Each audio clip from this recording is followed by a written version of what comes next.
In this video, I am going to give the syllabus for Part B and Part C of National Eligibility Test that is commonly been conducted twice a year by Council for Scientific and Industrial Research along with University Grants Commission.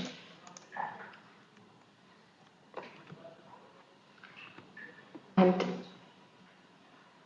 my course is going to be dealt with physical sciences.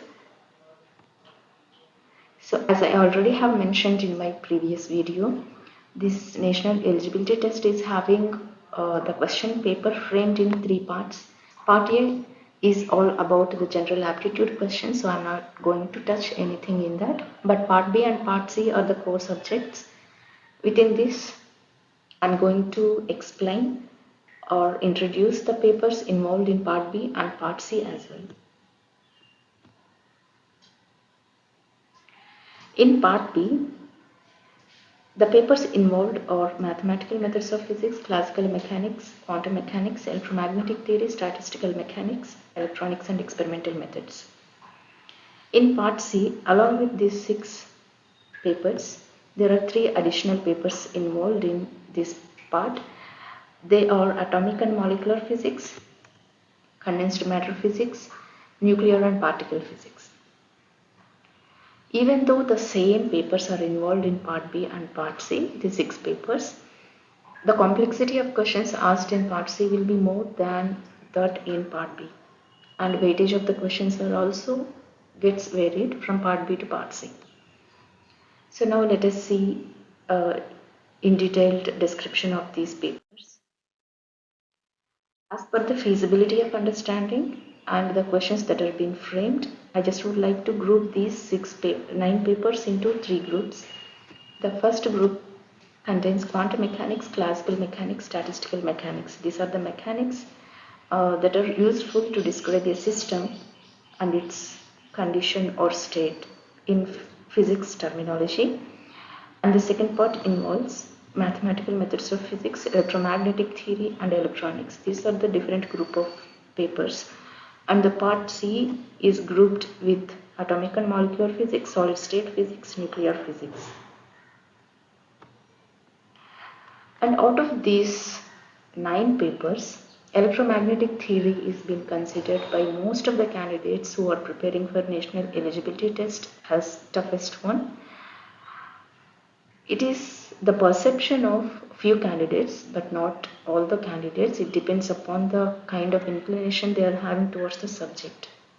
But the complexity that are being felt by the candidates about this electromagnetic theory is because of the basic or background knowledge that is needed to understand this subject. This electromagnetic theory needs the basic understanding of quantum mechanics and the detailed knowledge about the mathematical tools from mathematical physics. So now the question is it really tough to understand? But as per my experience and perception, I can say that it all depends upon the inclination of a candidate towards the subject and their basic knowledge. If you have a perfectly planned strategical way of preparation, I do not think that electromagnetic theory is that tough. In fact, it is very easy while solving the questions if you have a clear understanding of the basics of these concepts that are being framed under electromagnetic theory concept. So this electromagnetic theory is being involved in both Part B and Part C. In Part B, the syllabus framed in 2 categories, electrostatics and magnetostatics. So the concepts under electrostatics starts with Gauss law and its applications, Laplace and Poisson equations, boundary value problems, and in magnetostatics we have Biot-Savart-Ampere's theorem, electromagnetic induction, Maxwell's equations, boundary conditions, scalar and vector potentials, gauge invariance, electromagnetic waves, dielectric and conductors, reflection and refraction, polarization, Fresnel's law, interference, coherence and diffraction, dynamics of charged particles in static and uniform electromagnetic fields. In Part C, dispersion relations in plasma are involved and Lorentz invariance of Maxwell's equations, transmission lines and waveguides, radiation from moving charges and dipoles and retarded potentials. So if you have thorough knowledge about these concepts, you can obtain more marks in Part C because Part C is having questions of higher weightage. So now let us see the basic background requirements in order to deeply understand electromagnetic theory. Before starting Gauss law,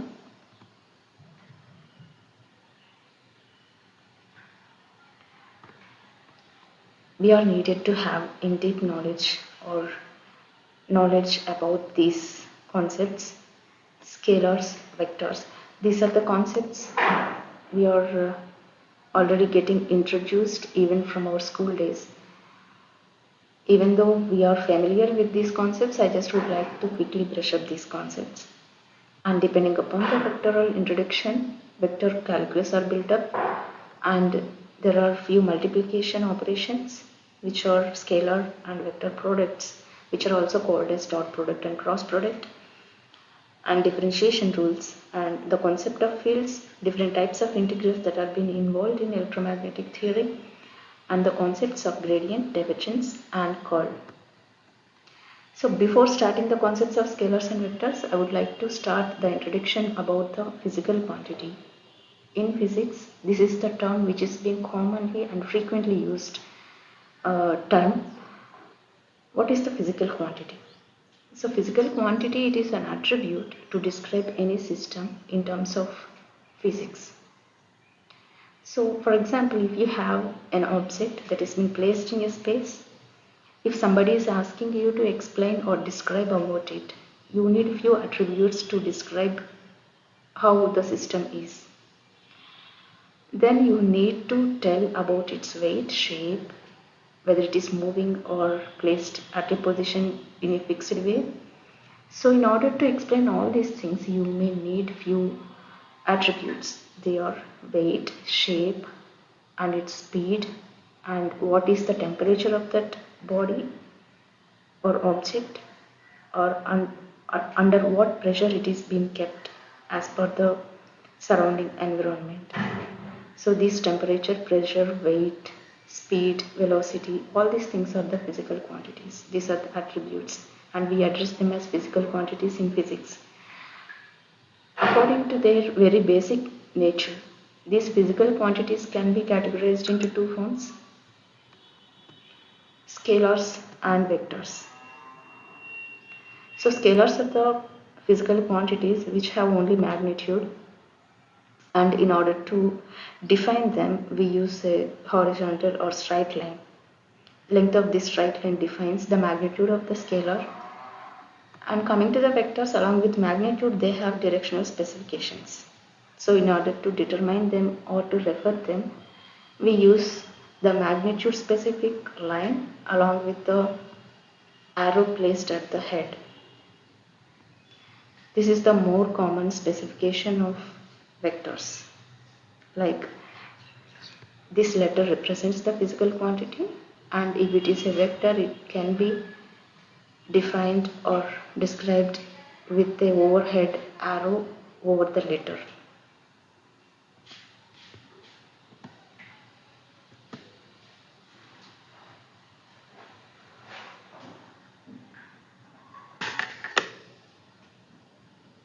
In physics, usually the space is considered as the continuously placed points or positions or locations, we can say in general. So if something is there at a particular point or location, if we have to define that thing or object, we need to have a reference point from where we have to look up to that point and describe it. So these are called coordinate systems. So there are so many varieties of coordinate systems that have been defined or used variously in physics. Out of them, Cartesian coordinate system is the three-dimensional coordinate system and is the most commonly used one, and this is also a very simple one out of the coordinate systems. This coordinate system will have three axes which are been perpendicularly placed from each other. That means if you take any pair of these coordinate systems, coordinate axes, the angle between these two axes will be 90 degrees.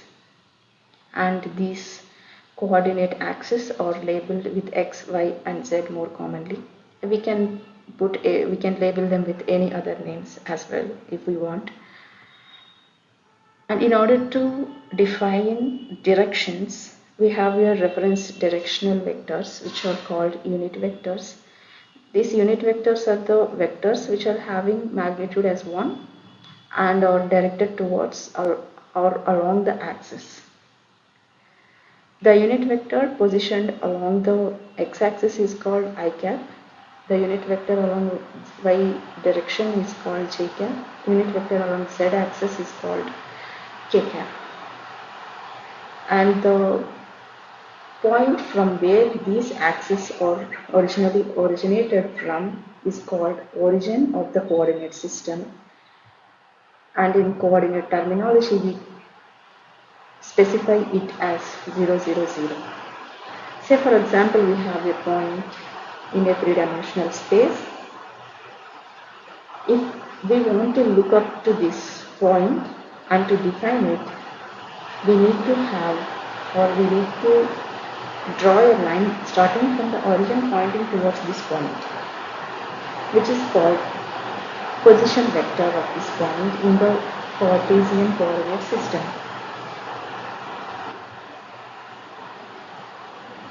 And this point is labeled as P, which is defined as X, Y and Z in coordinate system. X, Y, Z are the three-dimensional coordinates of that particular point. If we need to specify this position vector, then we can write it as P bar, as this vector is having length starting from the origin to this point, which is the magnitude of this vector, and this vector is pointed towards the point starting from the origin. As it is also having direction, we write arrow over it, so it completely happen to be a vector. This can be written as xi cap plus yj cap plus zk cap, where x, y, z are the coordinates of this point. I cap, j cap, k cap are the unit vectors along x, y, z axis. So now we know the basic definition of the vector and how to specify it. Now let us see the vector calculus. That means the calculus that has been expanded by starting from the vectors. So vector calculus can be feasibly categorized into two parts.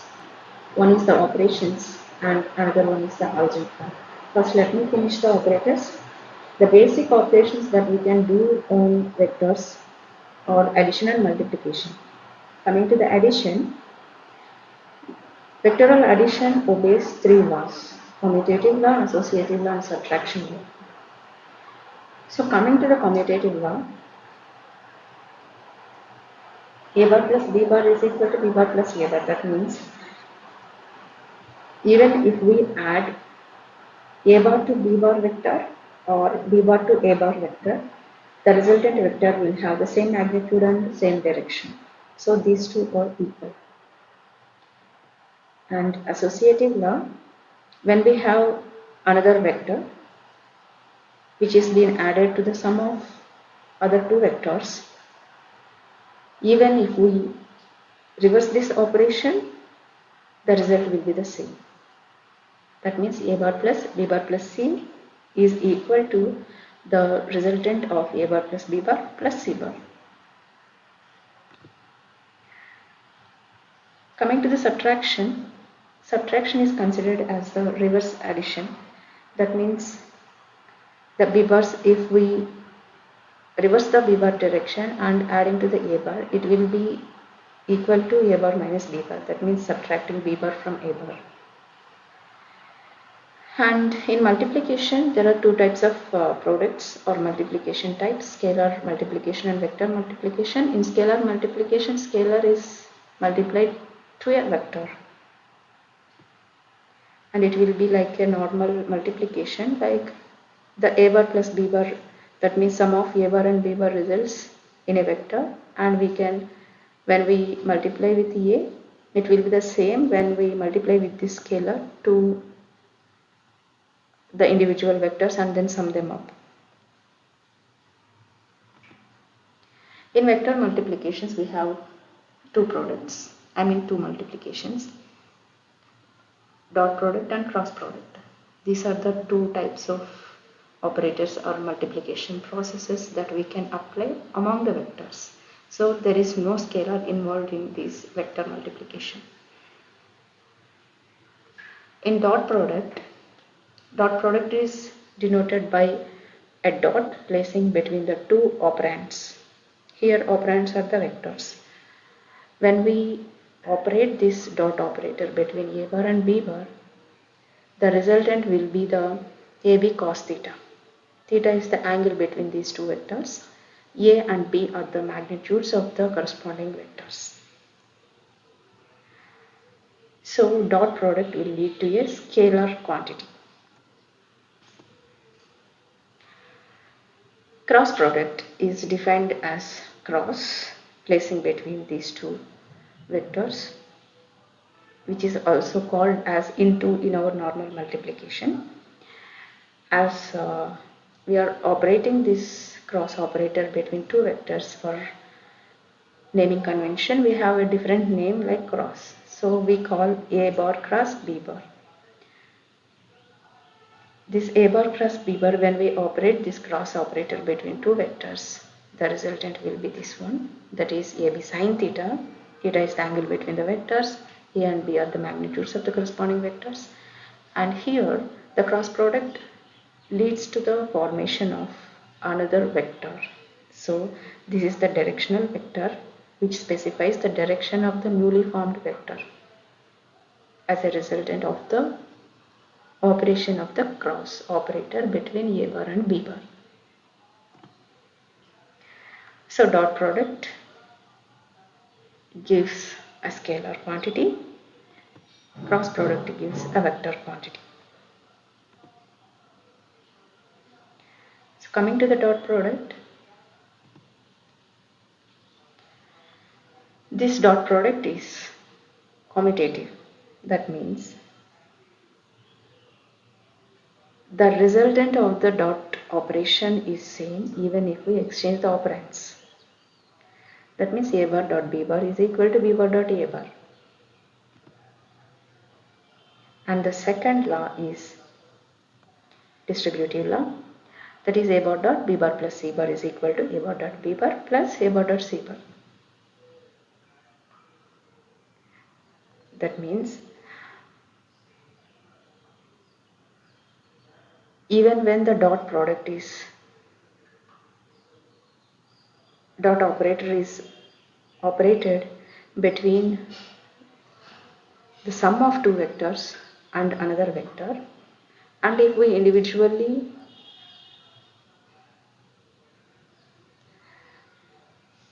multiply the vector with these other vectors individually and then sum up, the result will be the same.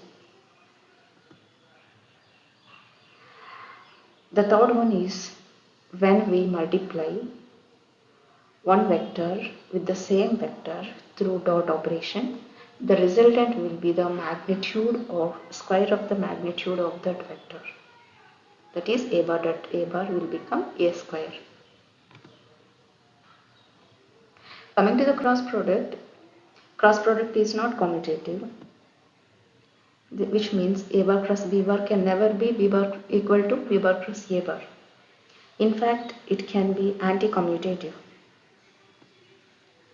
which means the resultant of cross operation between A bar and B bar will have the opposite direction of B bar cross A bar. The second rule is A bar cross B bar plus C bar is equal to A bar cross B bar plus A bar cross C bar, which means distributive. Distributive law is obeyed by cross product. And the third one is when we operate a cross operation between two similar vectors. That means when a vector is multiplied by the same vector through cross operation, it will lead to the null vector or 0.